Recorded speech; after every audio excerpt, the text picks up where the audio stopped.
The history of Vans goes back to March 16, 1966, when brothers Paul Van Doren and James Van Doren and Gordon C. Lee opened a store named the Van Doren Rubber Company in Anaheim, California. Paul Van Doren was born in Boston, Massachusetts on June 12, 1930. At the age of 14, he dropped out of intermediate school when he was in 8th grade because he didn't like attending classes. Instead, the youngster was interested in horses and horse racing. Welcome to the Elite Living channel. Before we dive into this video, make sure to subscribe to the channel for such videos in the future. Paul, also known as Dutch the Clutch, was forced by his mother to get a job at Randy's, a shoe manufacturer, cleaning floors and making footwear. Aged 34, Van Doren was already the executive vice president of the firm. Randy's had become one of the biggest shoe manufacturers in the United States. Soon after, he and his brother was challenged to turn around Randy's factory in Garden Grove, which was losing $1 million each month. After just 8 months of hard work, the duo completed the mission and made sure the factory was performing better than the one in Massachusetts. The birth of Vans. The original Vans logo debuted in the early 1970s, designed by Mark Van Doren, son of the company's founder. At just 13 years old, Mark created the logo as a spray paint stencil for his skateboards. The design was embraced by Vans and appeared on the heel tab of their early shoes, notably the Vans Style 95.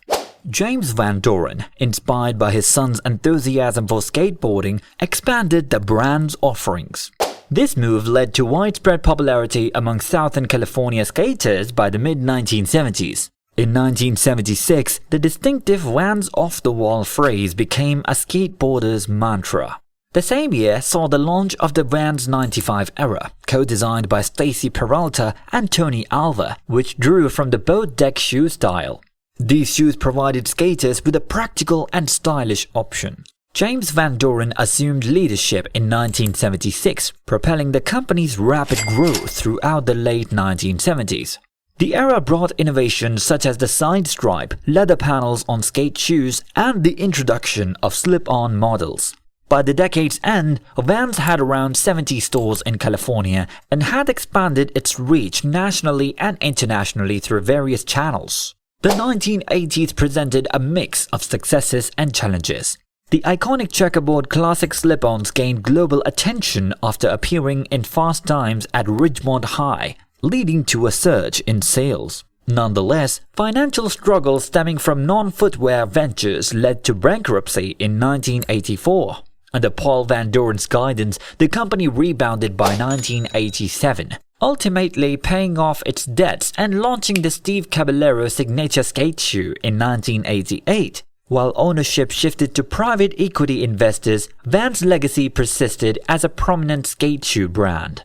It would be fair to say that Paul Van Doren revolutionized the footwear industry by introducing innovative practices and products that have had a lasting impact. Here are some key ways in which we brought about a revolution. Paul Van Doren's impact on the footwear industry is multifaceted and enduring. His innovative approach disrupted traditional retail models through the direct-to-consumer strategy. Selling Vans shoes directly to customers eliminated intermediaries, creating a more efficient and customer-centric distribution method. The introduction of the waffle sole was a game-changer, revolutionizing skateboarding footwear. The unique textured pattern provided exceptional grip and traction, significantly enhancing skateboarders' performance and safety. Vans' focus on skateboarding-specific footwear addressed an underserved market, solidifying its connection with youth culture and action sports. Collaborations with artists, musicians, and cultural icons expanded the brand's influence beyond footwear, shaping trends and establishing Vans as a cultural powerhouse. The concept of customization allowed customers to express individuality through shoe design, influencing wider industry trends. Vans' engagement in events, sponsorships, and grassroots initiatives built a strong community among customers.